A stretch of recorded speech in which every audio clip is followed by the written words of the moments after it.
মানুষের সাথে কম মিশেন রমজান মাসে। যত বেশি মানুষের সাথে মিশবেন তত বেশি গীবত তহমত করতে হবে, তত বেশি অন্যের সমালোচনা লিখতে হবেন। আলাইকুম আনফুসাকুম ভুলে যাবেন, মানুষকে নিয়ে ব্যস্ত হয়ে থাকবেন এবং অন্তরের নূর নষ্ট হয়ে যাবে, মানুষের সাথে জড়িত পাপ কাঁধে চলে আসবে। কম মিশেন আল্লাহর ওয়াস্তে, রমজান মাসে কম মিশেন। রমজান মাসে বাজারে বেশি যাবেন না, বেশি আড্ডাবাজি করতে বসবেন না, 3-4 জন মিলে এক জায়গায় আড্ডা মারতে বসবেন না, দিনই আলোচনা ছাড়া। বসলেই গীবত হবে, রোজা নষ্ট হয়ে যাবে। কম বাজারে যান, বাজারে যায়েন না, গেলে দ্রুত চলে আসেন। যদি প্রয়োজনে যেতেই হয় দ্রুত চলে আসেন। চেষ্টা করেন মাসের বাজার আগেই করে রাখতে, ঈদের বাজার আগে করে রাখতে। এই শেষের দশক স্পেশালি লাইলাতুল কদর যেখানে থাকে, এই দশক মানুষ বাজারে কাটায়। বাঙালি মুসলিম এই দশকটা বাজারে কাটায়, ইল্লা মাশাআল্লাহ। আর মা বোনদের তো খবর নাই, এরা তো মার্কেটেই বেশি ঘুরে বেড়াবে দেখবেন। আর এত বেশি ইফতারের আইটেম করতে যায় না যে এই খাওয়ার পিছনেই আপনার সময় চলে যায়। যদি সারাদিন রোজা রাখার পরে 10টা আইটেম নিয়ে বসে ইফতার করতে, আসলে রোজা আমাকে আত্মশুদ্ধি শেখাইলো না। সেহরিতে যদি 20টা আইটেম থাকে, মনে হয় এটা আমার জীবনের শেষ খাবার, খাইতে পারবো না, তাহলে সমস্যা। এই রোজা আমার কোনো আত্মশুদ্ধি করবে না। কথাগুলো খারাপ লাগতে পারে কিন্তু বাস্তব। আপনি রমজান মাসকে ফিকির করেন, রমজানের ফিকির করেন। এই রমজান মাসে জাকাতগুলো দিয়ে দেন। জাকাত দিবেন না, এলাকার না দেশের অর্থনীতি সমৃদ্ধ হবে না। জাকাত, শুধু জাকাত দেন, অনলি জাকাত। দেখবেন ইকোনমিক সেকশনে দিন দিন উন্নতি করছে আমরা। জাকাত সবাই দিতে শুরু করেন, দেখবেন সমাজে একটা মানুষ খুঁজে পাবেন না যে না খেয়ে মারা যায়, ইনশাআল্লাহ তাআলা। আল্লাহ পাক এর মধ্যেই ইসলামিক ইকোনমিক্স রেখেছেন, ধনীর সম্পদে গরিবের হক। এটাতে করে সম্পদ ঘুরতে থাকবে হাত থেকে হাতে, হাত থেকে হাতে। এতে করে সবাই খেয়ে পরে বাঁচবে। যখন আপনি সুদে যাবেন তখন এক শ্রেণীর মানুষ খাবে, আর এক শ্রেণীর মানুষ দরিদ্রতার অতল তলে চলে যাবে। এটা বাস্তবতা। এটা দেশের ক্ষেত্রে না, বিশ্বের ক্ষেত্রেও দেখবেন বিশ্বের একটা শ্রেণী দিন দিন ধনী হচ্ছে, আর একটা শ্রেণী দিন দিন গরিব হচ্ছে। কারণ কি জানেন? রিবা, সুদ। রমজানের এই ফিকিরগুলো করেন। আল্লাহ পাক তৌফিক দান করুন যেন এই রমজানে আমরা আমাদের সমস্ত গুনাহগুলোকে মাফ করিয়ে নিতে পারি, আমিন। এবং বেশি বেশি সামর্থ্য থাকলে দিনের দাওয়াতি কাজ করেন। রমজান মাসে মানুষকে আল্লাহর দিকে ডাকেন। আই ওয়াশ করতে যায় না, শোডাউন করেন না, ভিতরে ভিতরে দাওয়াতি কাজ করেন দিনের জন্য, ইসলামের জন্য। আল্লাহর জমিন, আল্লাহর দিনটা যেন প্রতিষ্ঠিত হয়। এবং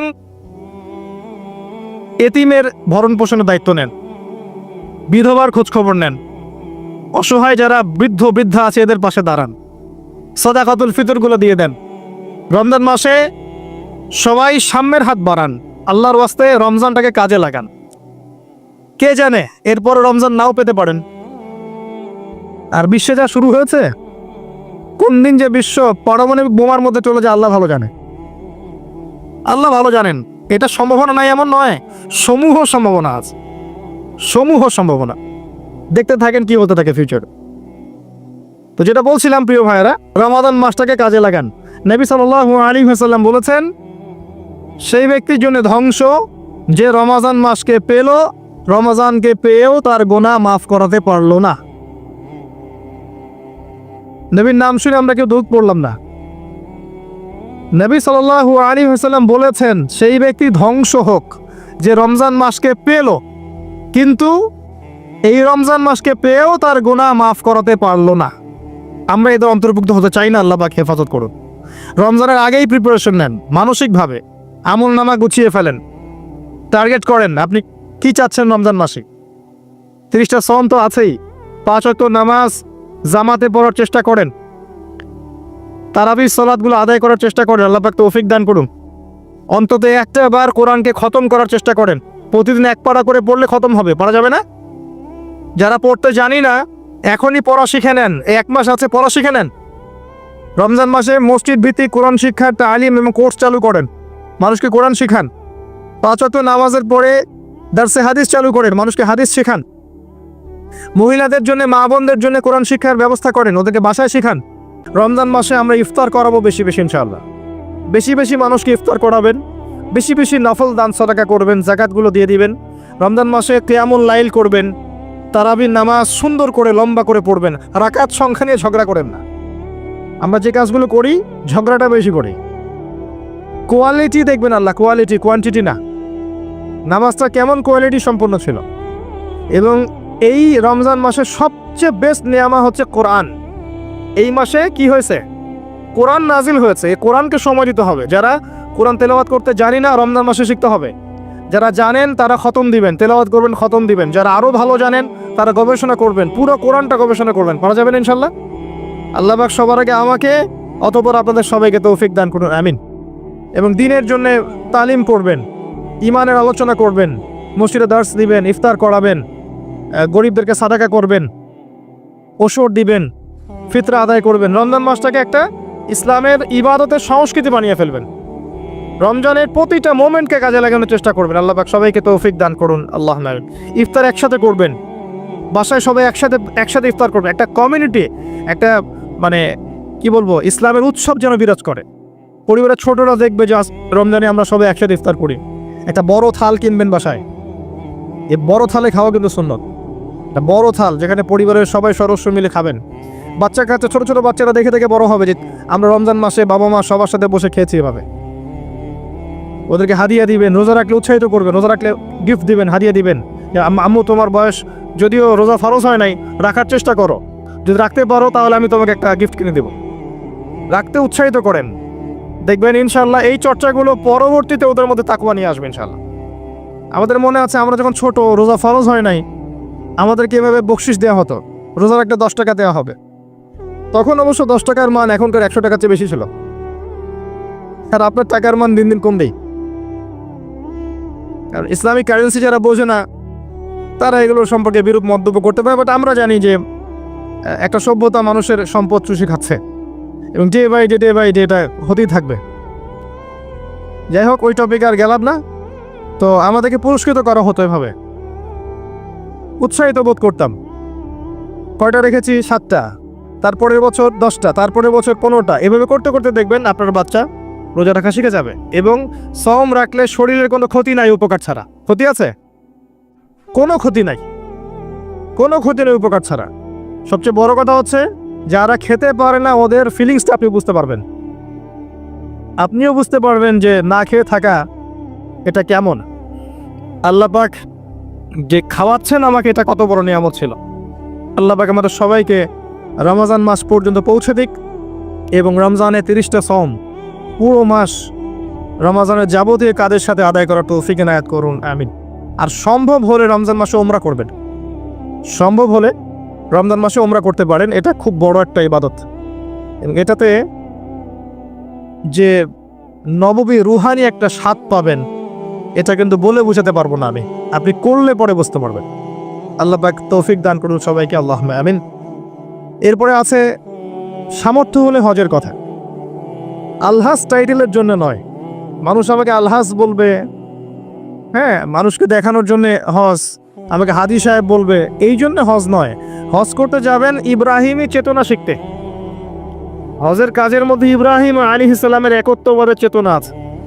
আরাফার মাঠে আপনি কিয়ামতের মাঠকে ফিল করবেন, সাই করবেন, তখন হাজরা আলাইহিস সালামের সেই কষ্ট ফিল করবেন। প্রত্যেকটা কাজের পিছনের ঘটনা কি এটা আপনাকে ফিল করতে হবে। পাথর মারবেন, নাস্তিকরা এগুলো নিয়ে মজা করে না, ঠাট্টা মস্করা করে। সন্তানকে জবাই করার যে হুকুমটা ছিল সেখানে শয়তান ধোঁকা দিচ্ছিল না? শয়তান যে প্রত্যেকটা কাজে আমাদেরকে বিভ্রান্ত করে, এই চেতনাটা ওখানে জাগ্রত হয়। প্রত্যেকটা কাজ আমাদের বাহ্যিকভাবে দেখলে হবে না, এর পিছনে ভিতর একটা আধ্যাত্মিকত্ব থাকে, রুহানিয়াত থাকে। ওইটা বুঝতে পারলে ইসলাম বোঝা যাবে ইনশাআল্লাহ। তো হজের প্রতিটা কাজ আপনি দেখবেন ইব্রাহিম আলাইহিস সালামের সুন্নাহ, হাজরা আলাইহিস সালামের আত্মত্যাগ, ইসমাইল আলাইহিস সালামের ঘটনা, কিয়ামতের মাঠ, দোয়া কবুলের মাঠ, তাওয়াফ, এই প্রত্যেকটা বিষয় আপনার ক্ষুদ্রত্ব, আল্লাহর বিশালত্ব, এগুলো আপনাকে বুঝিয়ে দিবে। শুধু আলহাজ টাইটেলের জন্য নয়, বরং আল্লাহর কাছে আত্মসমর্পণ করার জন্য, প্রকৃত ইসলাম বোঝার জন্য হজ করবেন। আল্লাহ পাক তৌফিক দান করুন। দোয়া করে আল্লাহ পাক সবাইকে জীবনে অন্তত একটাবার জন্য হজ করার তৌফিক দান করেন, আমিন। প্রথমত তারবিয়াত দিতে হবে ছোট থেকেই, তার উপরে নিয়মিত ইমানের চর্চায় রাখতে হবে, তার উপরে ছেলে মেয়েদেরকে পর্দা বোঝাতে হবে, ছোট থেকেই মেয়েদেরকে পর্দায় রাখতে হবে। তারপরেও যদি বড় হয়ে এদের মধ্যে খারাপ চিন্তা আসে, চোখ নিচু করতে হবে। যেগুলো অশ্লীল সেগুলোর ধার কাছে যাওয়া যাবে না। দ্রুত এদের বিয়ের ব্যবস্থা করতে হবে যাতে ওরা পবিত্র লাইফ লিড করতে পারে। তারপরে দেখবেন আস্তে আস্তে কিছুটা হলেও 100% না হলেও কিছুটা হলেও আপনি ফিতনা থেকে দূরে রাখতে পারবেন। আর যত বেশি এই ভোগবাদী বস্তুবাদী এই পশ্চিমাদের ধাঁচে আপনি সন্তানকে গড়ে তুলবেন, কাছে আসার নাম দিয়ে জেনা করাবেন, প্রিমিক্সিংয়ে নেবেন, পর্নোগ্রাফিকে অবাধ লাইসেন্স দিয়ে দিবেন, মাদকাসক্ত ওই যুব সমাজকে ফেরানোর কোনো পথ পদ্ধতি অবলম্বন করবেন না, হিজাবের প্রতিবন্ধকতা করবেন, তত বেশি সমাজ আস্তে আস্তে আস্তে আস্তে অধঃপতন অতল তলে যেতে থাকবে। এবং এরপর কি হবে সেটাও বলে দিচ্ছি, এটাও হাদিস থেকেই বলছি। সেটা হচ্ছে এরপরে বাড়বে সমকামিতা। কি বাড়বে? অশ্লীলতা সয়লাভ হতে হতে হতে হতে এমন একটা পর্যায়ে যাবে, বেশিরভাগ মানুষই যাবে আল্লাহর বান্দারা বাদ দিয়ে, যখন দেখবেন মেয়েদের প্রতি আসক্তি কমে যাবে ছেলেদের একটা পর্যায়ে গিয়ে, এবং ছেলের সাথে জেনা করা শুরু করবে, যেটা শুরু হয়ে গেছে বিগত 20-30-40 বছর থেকে দেশেও, এবং সমকামীদের সংগঠন পর্যন্ত আছে দেশে। এটাও রিপোর্ট, আপনি সেকুলার মিডিয়া ঘেটে দেখেন, বছরের একদিন তারা আবার একত্রিত হয় একটা হোটেলে, সেখানে ওদের মতো করে এনজয় করায়। কওমে লূত নবী সাল্লাল্লাহু আলাইহি ওয়াসাল্লাম বলেছিলেন, আমি ভয় পাই আমার উম্মতের মধ্যে কয়েকটা জিনিস, একটা হচ্ছে গোপন শিরক, একটা হচ্ছে আমার উম্মত মূর্তি পূজা করবে, আরেকটা হচ্ছে আমার উম্মতের মধ্যে সমকামিতা ছড়িয়ে পড়বে। আর এই সমকামীদেরকে আল্লাহ পাক জমিনটা তুলে আকাশে পাথর বর্ষণ করে আবার দাবিয়ে দিয়েছিলেন।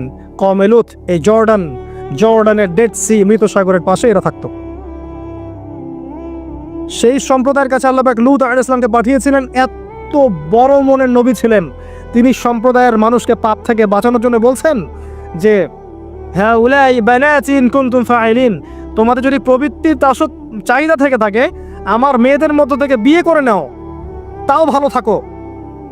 তারা বলছে, তুমি লূত নিজেকে পবিত্র মনে করতে চাও? তুমি তো জানো যে আমরা কি চাচ্ছি। যখন জিবরাইল এবং মিকাইল আলাইহিস সালাম এসেছেন পুরুষের রূপে, বালকের রূপে, সুদর্শন, তাদেরকে অফার করছে, কথা বুঝতে পারছেন না? তাদেরকে অফার করছে। আর লূত আলাইহিস সালাম নিজের মেহমানের সম্মান বাঁচাতে গিয়ে বলছেন, আলাইসা মিনকুম রাজুলুন রশিদ, তোমাদের মধ্যে কি একটা ভালো মানুষ বেঁচে নাই? ওই সমকামিতা ছড়িয়ে পড়েছে এখন আমাদের এখানেও। আর আপনি বিশ্বের যে বড় বড় রাষ্ট্রগুলোর দাসত্ব করেন, ওদের দেশে সমকামিতা বৈধ। আর যেখানে এটা বৈধ হবে সেখানে ওই লূত আলাইহিস সালামের কওমের মতোই শাস্তি আসবে ইনশাআল্লাহ, কোনো সন্দেহ নেই।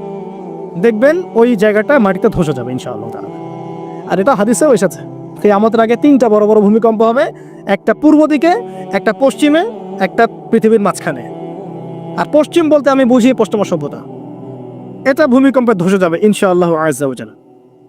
কারণ সুদের মধ্য দিয়ে এরা আল্লাহর সাথে যুদ্ধ করছে, সমকামিতার মধ্য দিয়ে এরা কওমে লূতের মতো আচরণ করছে, সারা বিশ্বে এরা মানুষকে নির্বিচারে হত্যা করছে। এর ফলাফল এরা পাবে, আসবে সময় সামনে। আমাদের পয়েন্ট আজকে এটাই, এই নারী পুরুষের অবাধ এই জেনাটা যদি আপনি ঠেকাতে না পারেন, এক পর্যায়ে সমকামিতায় চলে যাবে, মানুষ বাড়তে থাকবে এক পর্যায়ে।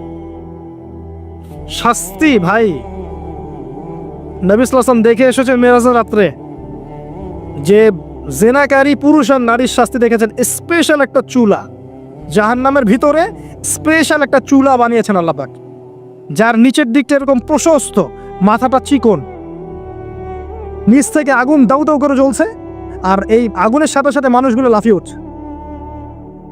আগুন নিচে নেমে যাচ্ছে, মানুষগুলো নিচে নেমে যাচ্ছে, উপরে উঠছে।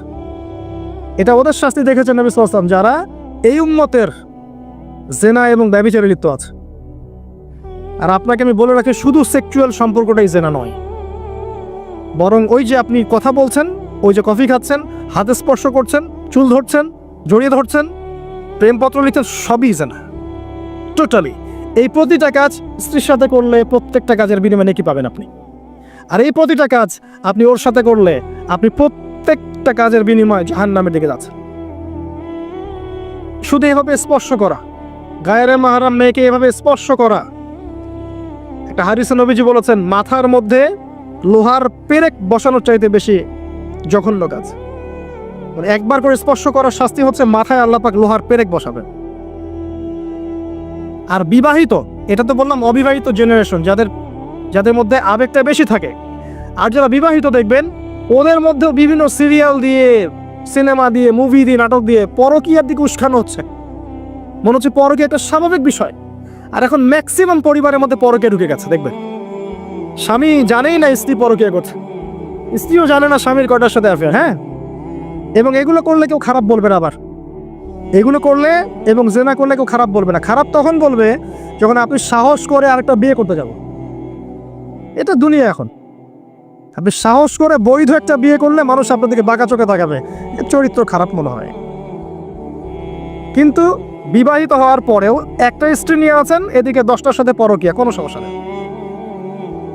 অথবা বিয়ে না করে আপনি 1000টা মেয়ের সাথে জেনা করছেন, বারে যাচ্ছেন, এই পতিতালয়ে যাচ্ছেন, ধনির দুলাল হলে ওখানে গিয়ে আদা খাচ্ছেন, মাদক খাচ্ছেন, সেক্স করে বাসায় ফিরছেন, কোনো সমস্যা নেই। কিন্তু আপনি যদি বলেন বাবা আমার বিয়েটা একটু তাড়াতাড়ি দিন, আমার চাহিদা আছে, আমার বয়স হয়েছে 20-25 হয়ে গেছে, আমাকে বিয়ে দিন। এখন কিসের বয়স তোমার বিয়ে করার? আগে 30-35 হোক, নিজের পায়ে দাঁড়াও আগে। নিজের পায়ে দাঁড়াতে দাঁড়াতেই ও জাহান্নামের পায়ে দাঁড়িয়ে গেছে। এদিকে নিজের মেয়েদের চাহিদা আরো আগে শুরু হয়। এবং তারা তো মুখ ফুটে সব বলতে পারে না, বাট তাদের চাহিদা আমার হচ্ছে বেশি আছে। আপনি যেভাবে একটা মেয়েকে দেখে প্রলুব্ধ হন, একটা মেয়েও আপনাকে দেখে প্রলুব্ধ হয়। তারা বলতে পারে না, ভিতরে ভিতরে পাপ করতে পারে। আর ওদের ব্রেনটাকে ওয়াশ করে দিয়ে বিভিন্ন সিরিয়াল দিয়ে, বিউটি কন্টেস্ট দিয়ে, নাটক দিয়ে, মুভিজ দিয়ে, পর্নোগ্রাফি দিয়ে, ছেলেদের সংস্পর্শ দিয়ে আমরা ওদেরকেও জেনা টেনে টেনে আসতে চাই নাই, টেনে হিস্ট্রে জেনার কাছে নিয়ে আসছে। আসবি না মানে আয়, এটাই উন্নতি, এটাই অগ্রগতি, এটাই প্রগতি, আয়, আসবি না কেন? এভাবে সমাজের কাঠামোটা নষ্ট হয়ে গেছে, পরিবারগুলো ভেঙে যাচ্ছে। আর এরপরে দেখবেন ডিভোর্স। ওই যে বাচ্চা কাচ্চা যেগুলো আছে, এগুলো মা ছাড়া বাপ ছাড়া মানুষ হবে। আর যখন একটা পরিবারের সন্তানরা আদর, ভালোবাসা, মহব্বতের পরিবেশ পাবে না, এরা বড় হয়ে জঙ্গি হবে, এরা বড় হয়ে সদৃশ, ওরা বিক্ষিপ্ত মাথার হয়ে উঠবে, মানসিকভাবে একদম টোটালি ফেড আপ। এই হচ্ছে অবস্থা। পরে সমকামিতা বাড়বে, সমকামিতা দিন দিন বাড়ছে। বিশ্বাস করেন এটা এমন একটা আযাব, আল্লাহ পাক এমন সব রোগ ব্যাধি দিবেন। হাদিস এসেছে যখন একটা কম অশ্লীলতায় লিপ্ত হয়, হারাম সম্পর্কে লিপ্ত হয়, জেনায় বেশি বেশি লিপ্ত হয়, সমকামিতায় লিপ্ত হয়, ওখানে এমন সব রোগের উদ্ভব হবে যেগুলো আগে ছিল না। আপনি শুধু মাস্ক পরিয়ে কোভিড নিয়ন্ত্রণ করতে পারবেন না, অশ্লীলতা কমাতে হবে সমাজ থেকে। তারপরে আপনি ভালো বেটার ফলাফল পাবেন ইনশাআল্লাহ তাআলা, স্থায়ী ফলাফল পাবেন ইনশাআল্লাহ। শুধু বাহ্যিক সবকিছু না, অভ্যন্তরীণ আধ্যাত্মিক অনেক কিছু আছে, এগুলো দেখতে হবে। আল্লাহ নূর দিয়ে আল্লাহ পাক বোঝার তৌফিক দান করুন। সমকামিতার পরে কি হবে সেটাও শুনে রাখেন, এটাও হাদিস থেকে বলছে। এটা বলতে আমার রুচি কুলাচ্ছে না, কিন্তু এটাও হবে যে এই উম্মতের মানুষটা এত খারাপ পর্যায়ে পৌঁছাবে যে পশু পাখির সাথে, পশু প্রাণীর সাথেও তারা জেনা করবে। এবং এর আগে একটা ধাপ আমি ভুলে গেছি। সমকামিতার আগে একটা ধাপ আছে, যখন মেয়েদেরকে এভাবে উন্মুক্ত করে দিবেন, মেয়েদের প্রতি আকর্ষণ কমার পরে বাচ্চাদের প্রতি আকর্ষণ আসবে। বাচ্চাদের প্রতি। এটা এমন একটা যুগে বাস করছে আমরা যে যারা মেয়ের বাবা আমাদের ভয় লাগে কার কোলে বাচ্চাকে তুলে দিচ্ছে। এত বিশাল পরিমাণে বাচ্চাদেরকে এখন ধর্ষণ করা হয়, আপনি কল্পনা করতে পারবেন না। স্কুলে, ইভেন অনেক ক্ষেত্রে মাদ্রাসাতে হয়েছে, অনেক ক্ষেত্রে মাদ্রাসায় ঘটনা ঘটেছে, বাচ্চাদেরকে ধর্ষণ করা হয়েছে। যে বাচ্চা বোঝেই না দুনিয়া কি জিনিস, ভালোবাসা কি জিনিস, যৌনতা কি, কিছু বোঝেই না, এরকম বাচ্চাকে পর্যন্ত ধর্ষণ করা হয়েছে। ডে বাই ডে বাচ্চাদের অ্যাবিউজিংটা বাড়ছে। খেয়াল করে দেখেন, পড়াশোনা করেন, খোঁজখবর নেন, দেখেন বাচ্চাদের প্রতি সেক্সুয়াল অ্যাবিউশন এবং যৌন নির্যাতন প্রচুর বেড়েছে, এবং দিন দিন এটা বাড়বে। যত বেশি আপনি এগুলো উন্মুক্ত করবেন, ফ্রি মিক্সিং করবেন, পর্নোগ্রাফি উন্মুক্ত করবেন, এইসব কাছে আসার গল্প, এইসব দিবস পালন করবেন, তত বেশি এগুলো হবে ইনশাআল্লাহ। এবং লিসেন টু মি, আপনি মনে করছেন আপনি সেফ, আপনি একা খুব ভালো মানুষ, কোশ্চিন কালো নয়। এই ফিতনা আপনার ঘরের দরজায় না আসলে আমার নাম বদলে ফেলবো ইনশাআল্লাহ। এই ফিতনা আপনার ঘরের দরজায়ও যাবে, আমার ঘরের দরজাও আসবে, যদি আমি সচেতন না হই। আমাদের ঘরেও এটা আসবেই আসবে, একটা পরিবার বাকি থাকবে না, বাকি নাইও একটা পরিবারও, এগুলো আমাদের ঘর দুয়ার পর্যন্ত আসবে।